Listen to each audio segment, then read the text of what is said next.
Guys, आज हम करेंगे क्लास 10th मैथ्स एनसीईआरटी का chapter number 9 some applications of trigonometry.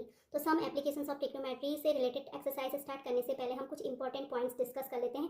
पहला जो इंपॉर्टेंट पॉइंट है द लाइन ऑफ साइट। तो लाइन ऑफ साइट क्या होता है? सपोज कीजिए कि कोई ऑब्जेक्ट है जिसे कि आपको देखना है, तो ऑब्जेक्ट से लेके जो ऑब्जर्वर होगा जो कि इस ऑब्जेक्ट को देख रहा है, तो ऑब्जर्वर की आई से लेके ऑब्जेक्ट तक की जो इमेजनरी लाइन होती है उसको हम बोलते हैं लाइन ऑफ साइट। क्या बोलते हैं? Line of site.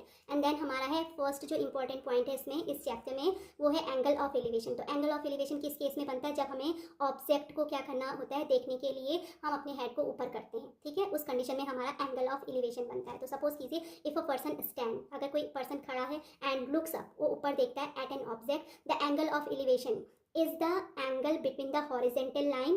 हम क्या करेंगे, उसकी आई से, ऑब्जर्वर की आई से एक horizontal line, imaginary horizontal line draw करेंगे एंड ऑब्जर्वर की आई से हम ऑब्जेक्ट को देखने के लिए भी एक लाइन ऑफ साइट ड्रॉ करेंगे। तो इनके बीच जो बनने वाला एंगल होता है that is known as angle of elevation.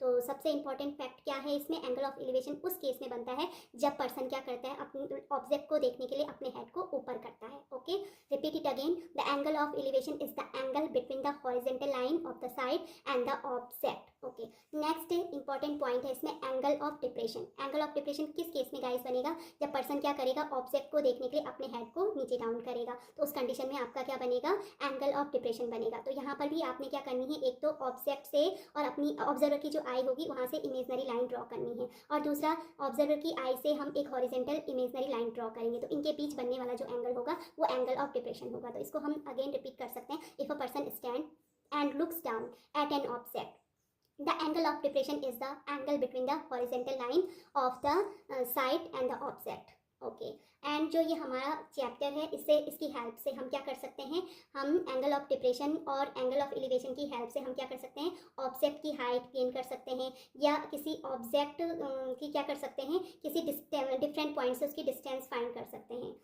तो इन शॉर्ट गाइस हम कह सकते हैं trigonometry can be use to solve problem that use an angle of elevation और एंगल ऑफ डिप्रेशन। यानी कि ट्रिग्नोमेट्री में हम किसी प्रॉब्लम को सॉल्व करने के लिए किस का यूज़ कर सकते हैं, एंगल ऑफ एलिवेशन और एंगल ऑफ डिप्रेशन, यानी इसकी हेल्प से हम ट्रिग्नोमेट्रिक प्रॉब्लम्स को सॉल्व कर सकते हैं। तो थैंक्स फॉर वॉचिंग।